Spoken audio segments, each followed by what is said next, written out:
पाचीवंत विचारवंत John Stuart Mill तो असा म्हणतो, अगर आप कोई मूलभूत परिवर्तन करना चाहते हो तो वैचारिक परिवर्तन करना होगा। वैचारिक परिवर्तन करने से आचरण में परिवर्तन होगा, आचरण में परिवर्तन करने से व्यक्ति में परिवर्तन होगा, व्यक्ति में परिवर्तन करने से समाज में परिवर्तन होगा, समाज में परिवर्तन करने से सामाजिक क्रांती होगी।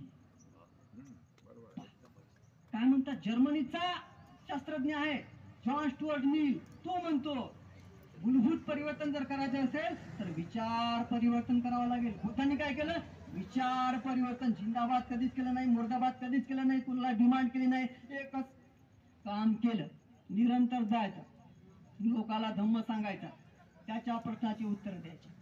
तेव्हा जगामध्ये क्रांती झाली, तेव्हा भारतामध्ये क्रांती झाली, ते विचार जगामध्ये पोहोचले। जगामध्ये ज्या काही क्रांत्या झाल्या या बुद्धाच्या विचारातून क्रांत्या झाल्या। बाबासाहेब म्हणायचे की विचारानेच पेटतात घरेदारे देश आणि माणसे सुद्धा, आणि विचारच करतात शांत। विचाराने पेटलेल्या माणसाला विचारच करतात शांत। विचार क्षणाक्षणाला विचार परिवर्तन होते, डायरेक्ट बदलते। जग सुद्धा विचार परिवर्तनाने बदललं।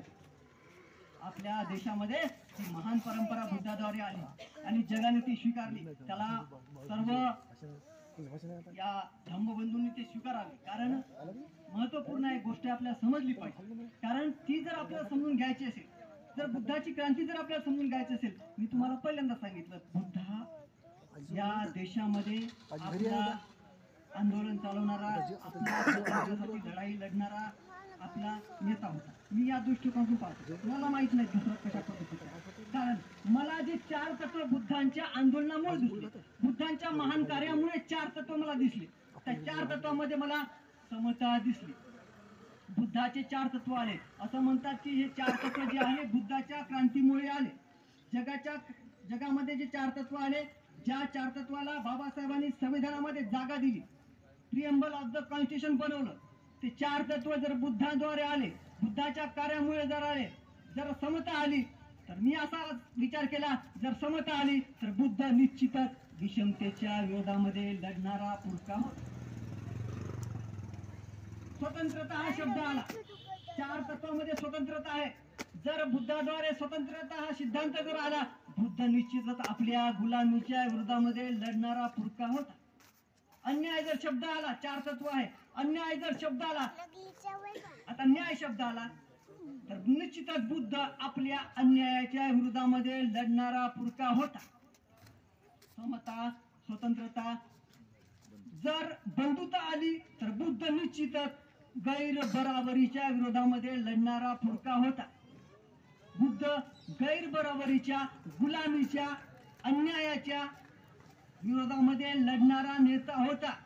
म्हणून बुद्धानं सर्वात मोठं संघटन निर्माण केलं। असं म्हणतात की जगामध्ये बुद्धा एवढा महान माणूस निसर्गानं पैदा केला नाही, निसर्गानं बुद्धा एवढं महान व्यक्तिमत्व पैदा केलं नाही, निर्माण झाला नाही, तरीही बुद्धाने एक गोष्ट जाणली, बुद्धा एवढा महान व्यक्तिमत्व या धर्तीवर झालं नाही, तरी बुद्धानं संघटन निर्माण केलं। प्रश्न आहे ना, बुद्ध इंडिव्हिज्युअली एवढे मोठे होते की बुद्ध काही करू शकत होते, असं लोकांचं मत आहे। इंडिव्हिज्युअली एवढा महान माणूस निसर्गानं पैदा केला नाही, तरीही बुद्धानं संघटन निर्माण केलं। प्रश्न स्वतःला विचारा, का बरं? बुद्धा एवढा तर व्यक्तिमत्व जगामध्ये नाही आहे ना, तरीही बुद्धानं संघटन निर्माण केलं। कारण बुद्ध हे जाणत होते, अगर आपको महान काम करना है तो संघटन चाहिए। जगामधलं पहिलं संघटन बुद्धाने निर्माण केलं, सगळ्यात मोठा संघटक, माझं वैयक्तिक मत आहे, विश्वातला सगळ्यात मोठा संघटक। तुम्हाला इंडिव्हिज्युअली कुठलंही काम करता येत नाही, जगामध्ये कुठलंही आंदोलन संघटनाशिवाय झालं नाही, हे बुद्धाजवळून लोक शिकले। जगामधलं सगळ्यात मोठं संघटन जेव्हा तिसरी धम्मसंगीती झाली, सम्राट अशोकांनी जेव्हा तिसरी संगीती घडवली, तेव्हा 60,000 घुसपेटी भिक्षूला बाहेर हाकलले। जर 60,000 बाहेर गेले तर आतमध्ये किती असेल? 60,000 जर बाहेर हाकलले तर आतमध्ये किती असेल? म्हणजे या गोष्टीवरून आपण अंदाज बांधता येते या संघामध्ये किती भयंकर मोठं संघटन होतं। तेवढं मोठं विशाल संघटन कुठं उपलब्ध नाही। तुम्हाला IBM माहित असेल, ते अमेरिकेचे, त्याच्याजवळ आहे। आता लाखांना संघटन त्यांच्यामध्ये लोक आहेत। तसं संघटन निर्माण झालं पाहिजे आणि बाबासाहेबांनी त्या आधारावर आपल्याला शिका, संघटित व्हा आणि संघर्ष करायचा आपल्याला संदेश दिला। शिका म्हणजे शाळा शिका काय आहे? लोकांना असं वाटत आहे की हे शाळा शिका म्हणजे काय? शाळा शिका म्हणजे या व्यवस्थेचा अभ्यास करा. शिका व्यवस्थेचा अभ्यास करा, कारण व्यवस्थेचा अभ्यास केला तरच आपल्याला कळत. कारण तुम्हाला एक गोष्ट सांगतो, जेव्हा रमाई आजारी होती, ती व्यवस्थेचा अभ्यास करत असते. रमाई आजारी होती आणि बाबासाहेबाला ती म्हणायची की मला दुसऱ्या डॉक्टरकडे कशाला नेता, मला तुम्हीच तपासा ना, तुम्ही डॉक्टर आहे.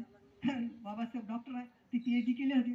रमाईला काय माहित पीएचडी काय असते आणि ते बाकी डॉक्टर काय असते आरोग्याचे. तुम्ही तपासा ना म्हणे साहेब मला. तुम्ही तर डॉक्टर आहे. अगं रमा म्हणे, बाबासाहेब काय म्हणले रमाबाईला, अगं रमा म्हणे मी ते माणसाचा डॉक्टर नाही म्हणे, मी पुस्तकाचा डॉक्टर आहे म्हणे. रमाई म्हणाली की तुम्ही पुस्तकाचा डॉक्टर आहे, पुस्तकं कधी बिमार पडतात काय? रमाईनं प्रश्न विचारला, पुस्तकं कधी बिमार पडतात काय? तर बाबासाहेब म्हणले, हो रमा, पुस्तकं बिमार पडतात आणि बिमार पडलेली जर पुस्तकं वाचतात. मी त्या सगळ्या पुस्तकाचा चिरफाड करणारा डॉक्टर आहे आणि चिरफाड करून व्यवस्थित पुस्तकं मी देणार आहोत. मी तो चिरफाड करणारा डॉक्टर आहे, ही आपल्याला कळलं पाहिजे. ही महत्वपूर्ण भूमिका बाबासाहेबांची होती. त्यांचं आंदोलन या स्मृती दिनानिमित्त आपण समजून घेतलं पाहिजे आणि त्यांचा जे आदेश आहे आणि ते संकल्प आहे, आजच्या दिनी आपण स्मृती दिनानिमित्त आपण जे करणार आहोत, हा संकल्प आपण मनामध्ये बांधूया.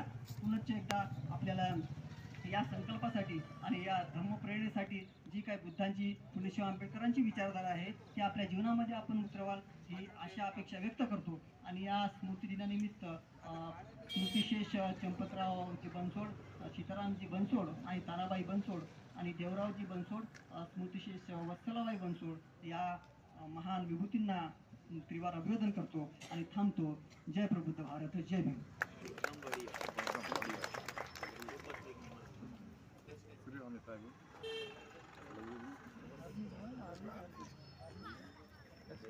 कोणापेक्षा जास्त डोस झाला पप्पा अजून एखादी मात्रा सहन करण्याची